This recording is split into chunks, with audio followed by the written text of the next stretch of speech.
Welcome to Paint It Black.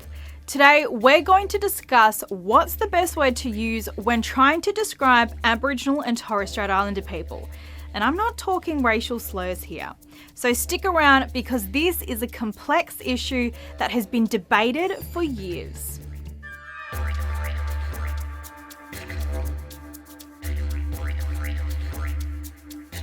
Labels. It's become more of the norm to have more than just the standard male or female, black or white label when describing individuals. Nowadays, journalists aren't only asking someone for their name and age, but pronouns have also become a part of the basic info gathering process. For First Nations peoples, the label used to describe us has slowly been changing too. Aboriginal and Torres Strait Islander heritage is a personal connection that some don't feel the need to explain or prove to others. It's one of the reasons why the answer as to should you use Indigenous or First Nations isn't a simple this or that solution. As with all languages, the meaning and use of words have changed throughout history.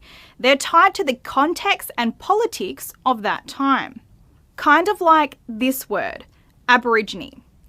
Yeah, no, we don't use that word anymore. It's actually really offensive to some people, and it can be a sure way of offending someone and even making yourself a new enemy.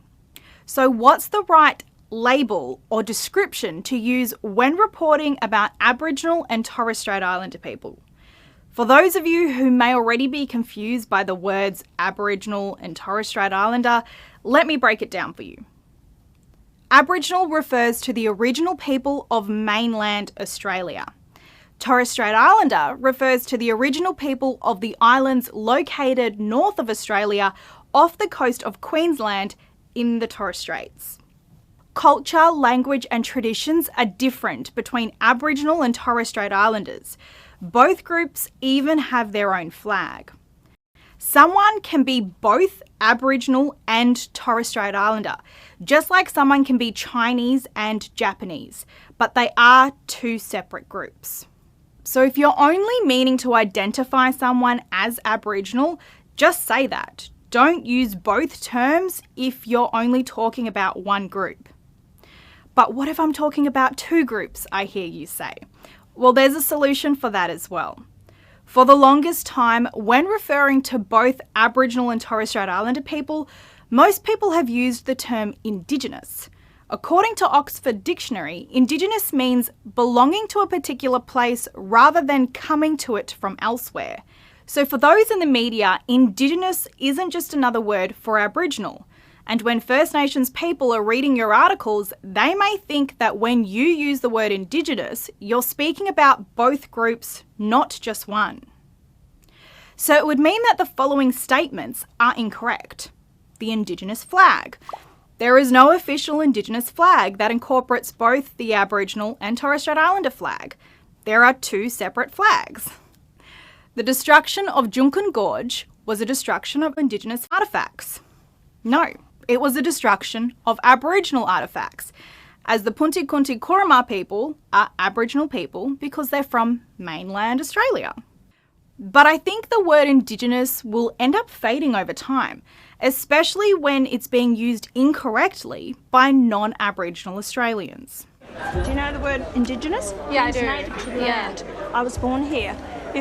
Where's my land if it's not Australia? Which takes me to the next label, First Nations.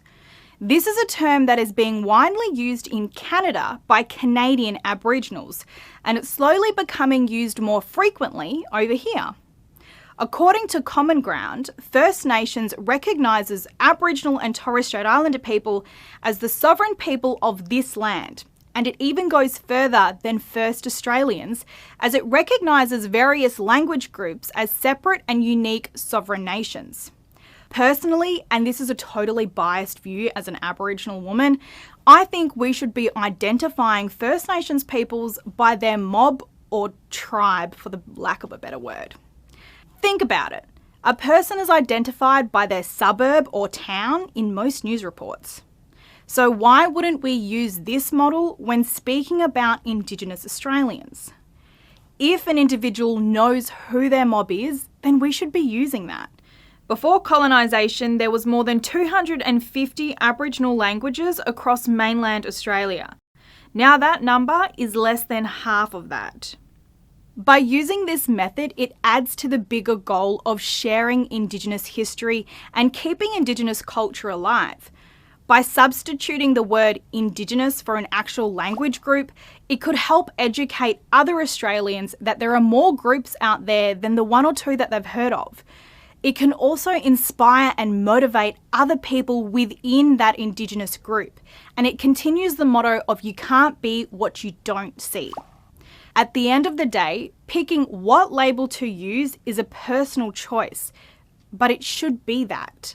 A choice that is given and not taken away from First Nations peoples.